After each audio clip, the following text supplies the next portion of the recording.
Assalamualaikum Mitra Suara Kota Wali, salam Pancasila. Senang sekali rasanya kembali lagi bersama saya Cahaya Putri dalam podcast Bahaya Penyalahgunaan Narkoba bagi Remaja dan Generasi Muda. Baik, bahaya narkoba mengancam generasi emas penerus bangsa. Dan menurut sebagian besar data, coba-coba menjadi alasan utamanya. Karena ingin merasakan dampak yang dirasakan oleh para pakar, apakah sama atau tidak. Kecanduan pun tak terhindar, dan upaya apapun akan dikejar agar kenikmatan bisa mampir walau hanya sebentar. Maka, banyaknya penyalahgunaan narkoba di kalangan remaja dilakukan sosialisasi melalui media-media, salah satunya dengan media podcast. Nah, pada podcast kali ini, saya mengundang Ibu Bupati sebagai narasumber untuk mengetahui peran pemerintah dalam bahaya penyalahgunaan narkoba bagi remaja dan generasi muda.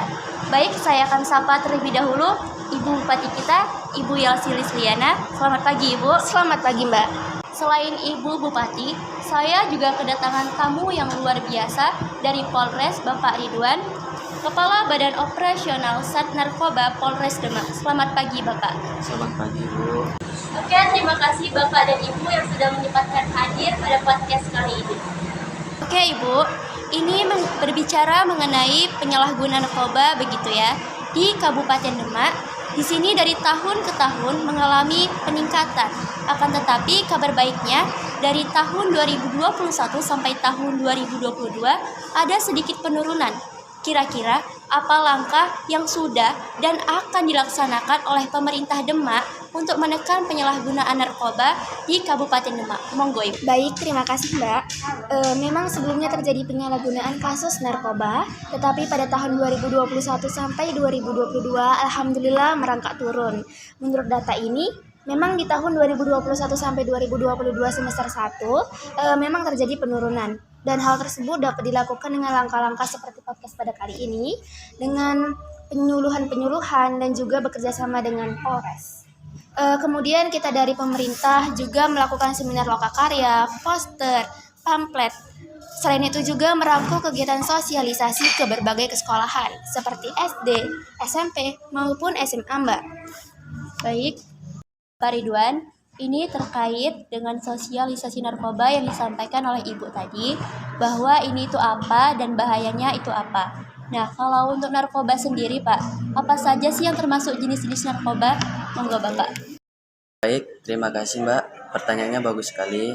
Untuk narkoba terdiri dari beberapa macam, misalnya sabu-sabu, ganja, dan lain-lain. Sementara di wilayah Demak ini kebanyakan obat-obatan daftargi, Mbak. Apa itu, Pak? Daftargi, nah, contohnya yang sering disalahgunakan triet. Kalau di masyarakat bilangnya pil bedos atau pil anjing, semacam itulah, Mbak. Menyeramkan ya, Pak? Dan itu Iya. Menyeramkan sekali ya, Pak. Kemudian ini tadi kan, narkoba itu mengandung adiktif, yang artinya sekali coba ingin coba lagi dan lagi. Nah, efek yang sama ditimbulkan juga oleh rokok. Apakah rokok ini termasuk salah satu jenis narkoba, Pak? Kalau rokok beda ya, Mbak. Dia cuman nikotin. Kalau yang indeksnya seperti rokok itu ganja, Mbak. Itu efeknya hampir sama, Mbak. Mengakibatkan halusinasi. Jadi jika kita pakai ganja, otak kita dimanipulasi untuk rileks. Tapi sistem saraf kita akan rusak, Mbak. Sebagai itulah, Mbak. Kena ke fisik juga ya, Pak? Iya, Mbak. Tapi banyak orang yang punya statement bahwa konsumsi rokok oleh anak di bawah umur juga menjadi pintu gerbang bagi remaja untuk menuju kepada narkoba yang lainnya. Ini bagaimana tanggapannya, Ibu? Monggo. Karena tadi kan tuh udah dibedakan antara rokok dan juga narkoba. Keduanya kan sama-sama mengandung zat adiktif ya, Mbak. Ketergantungan gitu. Tetapi akibatnya itu berbeda. Kalau perokok itu biasanya sih akibat Pernafasan ya, Bu? iya, benar sekali, Mbak. Kalau narkoba nih beda lagi ya, Mbak. Dia itu kayak berefek langsung pokoknya nggak wajar deh Mbak, gitu kan. Oke, seperti dikatakan beliau tadi, kayak berhalusinasi gitu kan, Mbak. Nah, ini tadi tuh kayak bahaya gitu kan untuk anak-anak. Kok anak di bawah umur sudah merokok? Tentunya dengan izin ya untuk menyebutnya. Mungkin sejak awal juga udah gak bener gitu. Di sini kan kita juga sebagai guru bertanggung jawab penuh atas anak-anak di bawah umur. Kita juga sebagai guru nih yang mendatangkan sosialisasi tentang narkoba, bahwa tidak tanggung jawab guru saja sebagai orang tua kedua setelah di rumah. Tetapi kita juga selalu berkomunikasi nih dengan orang tua karena tanggung jawab bersama gitu kan Mbak. Jadi ini kayak kita benar-benar mengawasi gitu, kayak ekstra kan apa yang dilakukan anak-anak. Kan ini tentunya kita cegah sejak dini. iya benar sekali Mbak. Anak kecil kok sudah merokok. Kalau tadi narkoba harganya murah, rokok bisa jadi lebih murah kan? Makanya mereka pengen coba karena harga terjangkau. Nah, mungkin, Bu. benar sekali Mbak. Jadi itu kayak bahasanya nyahut-nyahut gini kan? Jadi begitu deh Mbak yang dapat saya jelaskan. Baik, terima kasih Bu. Di luar sana bahkan media sosial sering diberitahukan bahwa sekarang itu generasi muda yang justru menjadi korban peredaran utama narkoba. Mengapa hal itu bisa terjadi? Dan bagaimana pencegahannya? Monggo Bapak. Itu adalah yang paling mudah dipengaruhi karena mereka masih mengalami labil, ya, masih mencari jati diri, sehingga pengedar yang paling mudah dipertimbangkan karena remaja paling mudah mencari uang, tinggal minta begitu. Sehingga gitu ya, Pak? iya Mbak, sehingga selalu menjadi sasaran upaya kita juga melalui guru, anak juga melakukan preventif dan Pencegahan. sosialisasi ke SD, SMP, dan SMA, Mbak. Tapi pengedar ini cukup cerdik ya, Pak. Maksudnya mereka mampu menggunakan media sosial dengan baik. Apakah gadget ini menjadi salah satu alat yang semakin mempermudah pengedar dalam melancarkan aksinya? Ancaman bangsa Indonesia menurut saya itu ada 3, Apa saja, Pak? yaitu diantaranya melalui gadget ini. Itu merusak, ingin mengganti ideologi negara, ingin mengganti Pancasila. Bahaya yang kedua ini menjelang pilkades, bisa merusak stabilitas politik juga menggunakan media-media ini. Dan yang ketiga adalah bahaya masalah narkoba, budaya, dan sebagainya.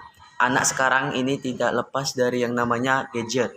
Jadi nanti kita sampaikan Bapak Ibu, mereka di luar seperti apa. Maka dari itu harus diawasi termasuk isi yang ada di HP kita. Jadi harus diawasi gitu ya Pak? Iya Bu. Karena zaman sekarang itu nggak ada gadget, apalah daya anak. Ya? Benar sekali. Saya ingin tanya dulu pada Bapak Ridwan. Ini terkait dengan peredaran narkoba yang bisa juga dilakukan dengan media sosial. Apakah hal ini bisa terdeteksi oleh pihak Polres, kepolisian untuk lalu lintas perdagangan melalui media sosial, Pak? Iya betul.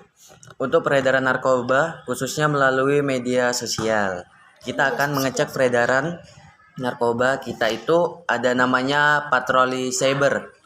Jadi seandainya ada transaksi atau medsos yang mencurigakan, kita akan mendalami. Jadi ada tim khususnya. Tim analisnya nanti akan mendalami apakah menyangkut perdaratan narkoba. Jika ada, kita akan menindaklanjutinya. Oke, makasih Bu.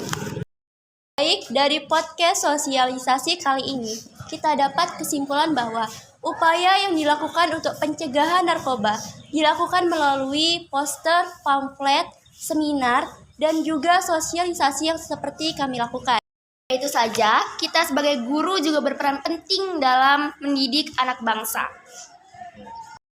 Sekian podcast dari kami. Terima kasih Bapak Ibu yang telah hadir dalam Mitra Suara Ridwan. Kota Wali pada pagi hari ini.